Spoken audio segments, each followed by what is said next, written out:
Imaginez une maison en plein cœur du désert, où la température extérieure dépasse 45 degrés. À l'intérieur, pourtant, l'air reste frais, presque humide, comme si une climatisation invisible fonctionnait en silence. Pas de moteur, pas de câble électrique, pas de gaz réfrigérant, juste un mur, un peu d'eau et une poignée de sel. Ce n'est pas de la science-fiction, c'est une technologie vieille de plusieurs millénaires, redécouverte aujourd'hui par des ingénieurs qui cherchent désespérément à se passer de la climatisation moderne. Et la raison pour laquelle elle fonctionne tient à un principe physique aussi simple que puissant. Certains sels ont la capacité d'attirer l'humidité de l'air, et ce simple geste chimique peut faire chuter la température d'une pièce de plusieurs degrés. Comment des civilisations sans électricité ont-elles compris cela avant nous? Pourquoi cette méthode a-t-elle disparu pendant des siècles? Et surtout, peut-elle vraiment remplacer un climatiseur aujourd'hui? C'est ce que nous allons découvrir. Le problème de la climatisation moderne n'est plus un secret pour personne. Les climatiseurs consomment une quantité d'électricité colossale, en particulier pendant les vagues de chaleur, au moment précis où les réseaux électriques sont déjà sous tension. Ils rejettent de l'air chaud vers l'extérieur, aggravant le phénomène d'îlots de chaleur urbains. Et la plupart utilisent des fluides frigorigènes qui, en cas de fuite, ont un pouvoir de réchauffement climatique parfois des milliers de fois supérieur à celui du dioxyde de carbone. Face à cela, les architectes et les ingénieurs se tournent de plus en plus vers ce qu'on appelle le refroidissement passif, des solutions qui exploitent les lois de la physique plutôt que de l'énergie achetée. Et parmi ces solutions, l'une des plus anciennes et des plus négligées repose sur une substance que l'on trouve dans toutes les cuisines du monde, le sel. Pas n'importe quel sel en réalité. Il s'agit de sels dits hygroscopiques, c'est-à-dire des sels capables d'absorber l'humidité présente dans l'air ambiant. Le chlorure de calcium en est un exemple bien connu, tout comme certains chlorures alcalins utilisés depuis l'Antiquité. Cette capacité d'absorption, combinée à un phénomène encore plus ancien, l'évaporation de l'eau, est à l'origine de ce que les chercheurs appellent aujourd'hui le refroidissement évaporatif assisté par dessicants. Pour comprendre d'où vient cette idée, il faut remonter environ 4500 ans en arrière, dans l'Égypte antique. Des peintures murales datant d'environ 2500 avant notre ère montrent des scènes domestiques où des serviteurs versent de l'eau sur des jarres en argile poreuse placées devant des fenêtres ou des ouvertures où l'air circulait librement. L'eau s'infiltrait à travers les pores de l'argile, s'évaporait au contact de l'air sec du désert et abaissait ainsi la température de l'air qui pénétrait dans la maison. D'autres vestiges archéologiques montrent que les Égyptiens suspendaient également des roseaux ou des tissus humides aux portes et aux fenêtres, créant le même effet rafraîchissant à chaque souffle de vent. Ce principe s'est ensuite répandu et complexifié à travers le Moyen-Orient et l'Asie.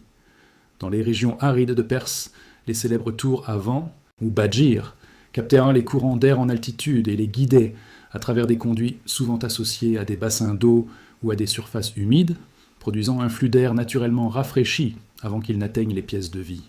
À Rome, des familles aristocrates allaient plus loin encore.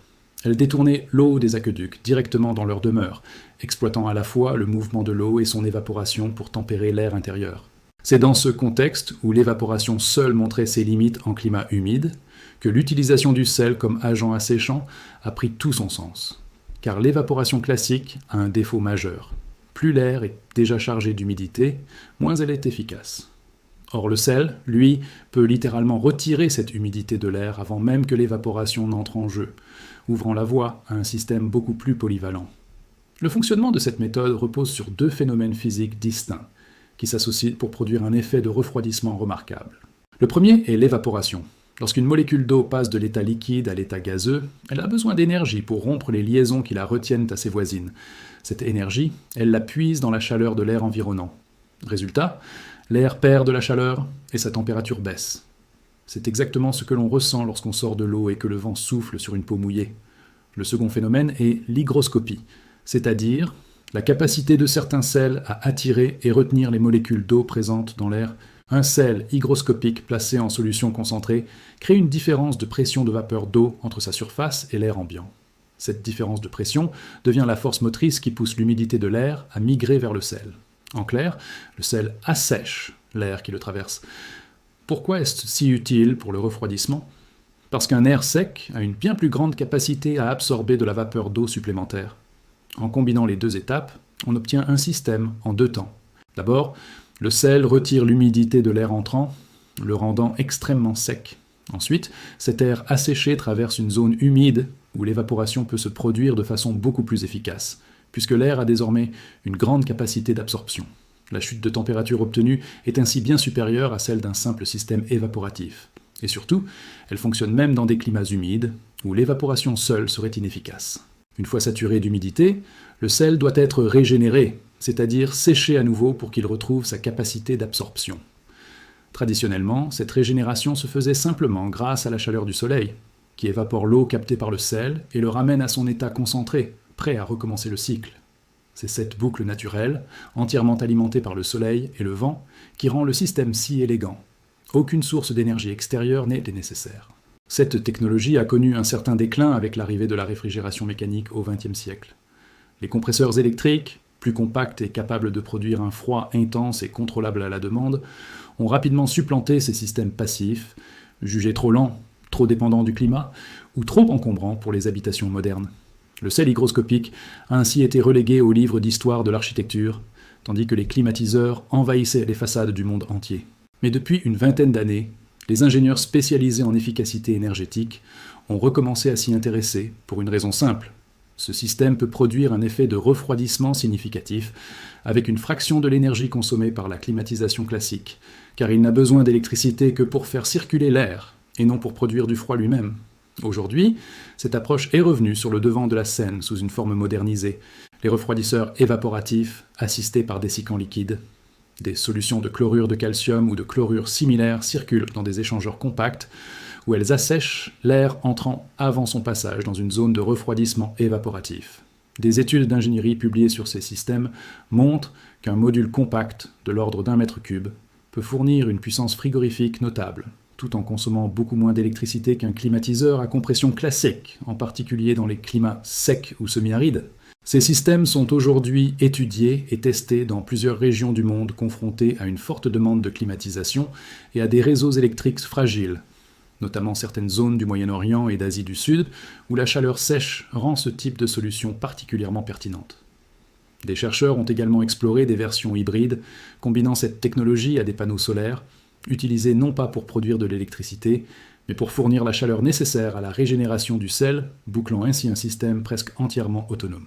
Les avantages sont réels, une consommation électrique réduite, l'absence de fluide frigorigène nocif pour le climat, une grande efficacité dans les environnements secs, et une technologie relativement simple à entretenir comparée à un circuit de réfrigération sous pression. Mais les limites existent aussi.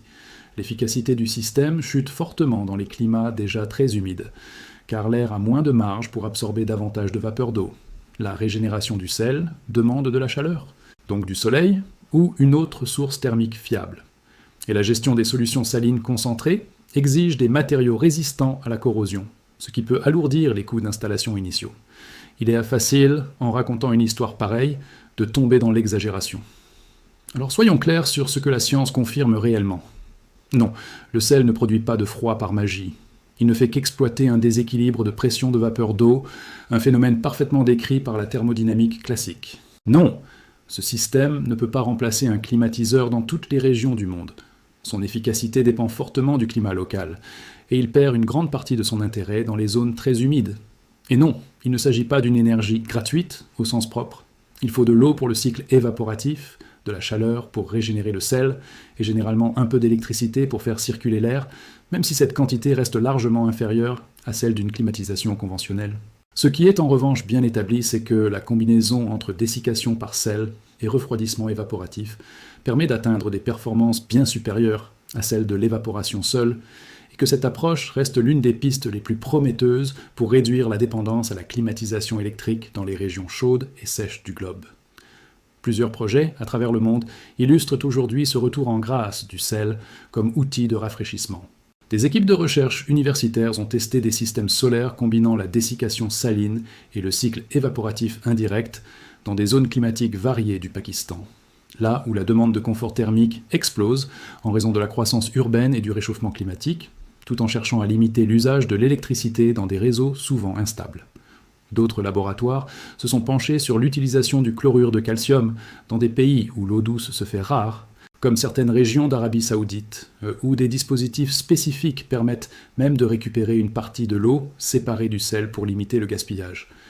Aux États-Unis, Certaines recherches se sont concentrées sur des configurations capables de réutiliser l'eau issue du processus de déshumidification pour alimenter elle-même le cycle évaporatif suivant, créant un système quasi autosuffisant en eau, performant aussi bien en climat sec qu'en climat plus humide, et capable de surpasser certains systèmes à compression classiques dans des conditions sèches. Ces exemples ne sont pas des promesses commerciales exagérées. Ce sont des résultats publiés dans des travaux d'ingénierie évalués par des pairs qui montrent qu'une technologie vieille, de plusieurs millénaires, peut encore inspirer des solutions parfaitement adaptées aux défis énergétiques actuels. Au terme de ce voyage, une chose frappe particulièrement. Cette technologie n'a jamais véritablement disparu. Elle a simplement été mise de côté pendant quelques décennies, le temps que la climatisation électrique impose son confort immédiat, sans que l'on s'interroge sur son coût énergétique réel. Aujourd'hui, face à l'urgence climatique et à la fragilité de nos réseaux électriques, les ingénieurs redécouvrent ce que les Égyptiens, les Perses et les Romains avaient déjà compris intuitivement. On peut rafraîchir une maison sans piller l'atmosphère, simplement en travaillant avec les lois du vent, de l'eau et de la matière. Le sel ne remplacera sans doute pas la climatisation partout, ni pour tout le monde. Mais il rappelle une vérité essentielle. Les meilleures solutions de demain sont parfois enfouies dans les techniques d'hier, attendant simplement qu'on les regarde avec des yeux neufs. Si cette plongée dans l'histoire oubliée du rafraîchissement vous a plu, n'hésitez pas à laisser un like, à partager votre avis en commentaire et à vous abonner pour découvrir d'autres technologies oubliées qui pourraient bien redessiner notre rapport à l'énergie